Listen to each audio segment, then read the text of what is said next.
Ain't about your bread and I can't fuck with ya. I thought you was 100, but you showed me 50. You said you was gonna ride, huh? And the coupe that's parked outside, that bitch looks so expensive. I bet it cut your eye, huh? Hey bro, we got a short little movie recap, a movie film, a trailer, whatever. It's called Young Man Wakes Up on a Cliffside Ledge with a Broken Leg.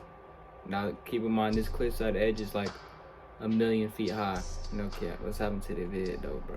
If y'all know, bro, I post about 30 vids a day and I'm about to hit 3K, so make sure y'all give me that, no cap. Welcome back to Movie Recaps. Today I will show you a prehistorical adventure film from 2018 titled Alpha. Spoilers ahead. Watch out and take care. 20,000 years ago in prehistoric Europe, a small group of hunters led by their leader Tao gets ready to attack a herd of steppe bison. They create a wall of spears that causes the bison to stampede off a cliff, but 3 of them stay back, and one particular bull goes after Tao's son Keta. After savagely hitting him with its horns, it drags him to the edge of the cliff, where Keta falls to the abyss after Tao hits the beast with his spear.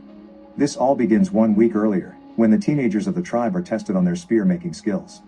The only ones to pass are Keta and his friend Kappa, so they will be brought to the last hunting expedition before winter comes. As part of the ritual that marks them as adults now, they also get beat up by the other men to learn that pain will journey with them, and they are blessed by the local shaman by the campfire. Later, while pretending to be asleep, Keta overhears Tao and his mother Ro talking. Ro does not think he is ready to hunt because he leads with his heart, not his spear, but Tao believes Keta must do his part and prove himself to the tribe. The next morning, the hunting party leaves after saying goodbye to their loved ones and getting the shaman's blessing. Ro even gives Keta an extra piece of fur as a safety token.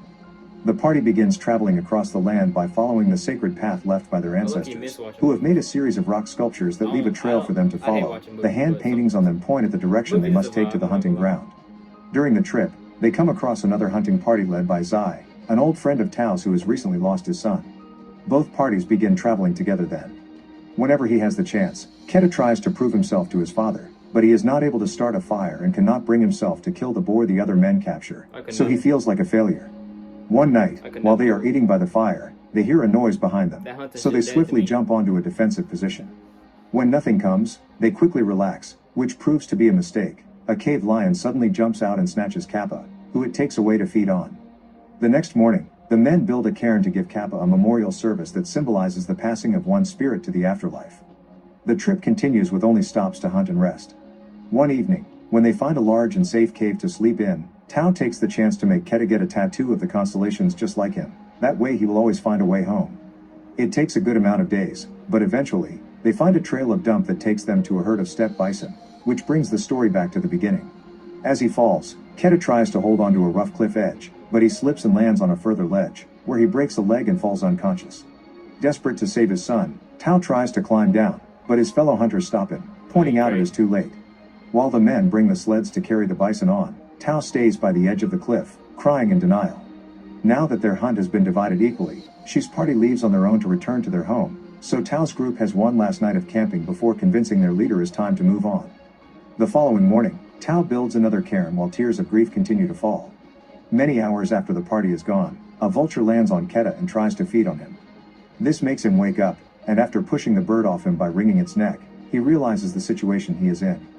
Dragging his broken leg behind him, Keta tries to climb down, but there are not enough rough edges for him to hold on, and ends up hanging in there for a long excruciating moment.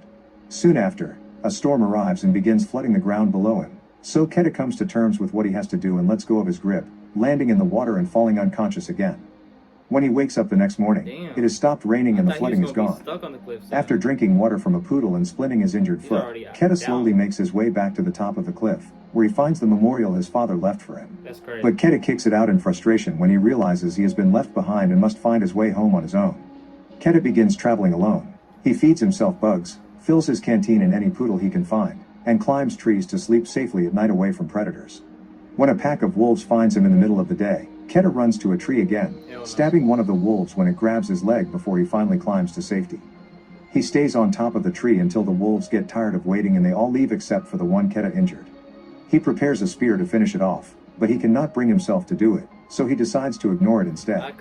Except Keta cannot do that either. The wolf's painful whining is too much to hear. Keta decides to help and, after tying up its snout not to get bitten, he picks up the wolf and carries it to the lake in order to clean its wound.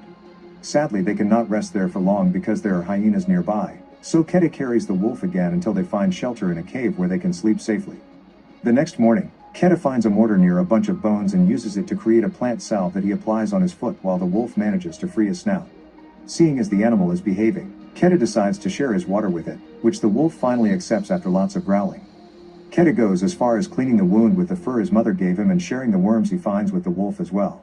But worms are not enough to keep themselves fed, so Keta finally gets brave enough to make his first hunt. He kills a rabbit with a rock and even manages to start a fire at last to cook it. The wolf tries to take the rabbit from him, but Keta quickly pushes him away, remembering the lessons about leadership his father has taught him. He establishes dominance by always eating first and feeding the wolf after he is done. No matter how much he shares with it though, the wolf still will not allow him to touch it. Winter is quickly approaching and Keta must find a way home before snow begins to fall. He does not think he can make it without his father, but he has to try. After putting together enough supplies and struggling with the wolf to get his fur back, Keta leaves the cave and begins walking his way back, feeling frustrated because the wolf will not stop following him no matter how many times he tells it to go away. Eventually, Keta gives up and accepts the wolf as his new travel companion, even training it to come over when he whistles. Their first attempts at hunting together are a complete bust, but after a few tries, they manage to find a way to sync their attacks and get their prey without too much effort. At night, Keta double-checks they are going in the right direction by using the constellation tattoo on his hand, and the wolf begins sleeping next to him, even allowing him to touch it now that he has gained his trust.